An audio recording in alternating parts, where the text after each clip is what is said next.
ஹம்பிளான மனுஷன் கூட இயேசுவோட சேர்ந்துட்டா செலிபிரிட்டி ஆகிடலாம், செலிபிரிட்டி ஆகிடலாம். ஹம்பிளான மனுஷன் கூட ப்ரே பண்ண தெரிஞ்சுக்கிட்டா சக்சஸ் மாறிடலாம், சக்சஸ் மாறிடலாம். சிம்பிளான மனுஷன் கூட இயேசுவோட சேர்ந்துட்டா செலிபிரிட்டி ஆகிடலாம், செலிபிரிட்டி ஆகிடலாம். ஹம்பிளான மனுஷன் கூட ப்ரே பண்ண தெரிஞ்சுக்கிட்டா சக்சஸ் மாறிடலாம், சக்சஸ் மாறிடலாம்.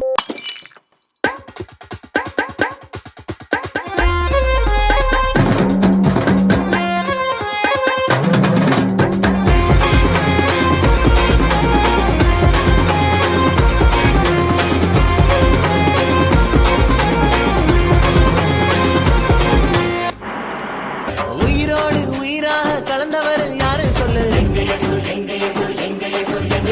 இதயத்திலே துடி துடிப்பை வைத்தவர் யாரு சொல்லு.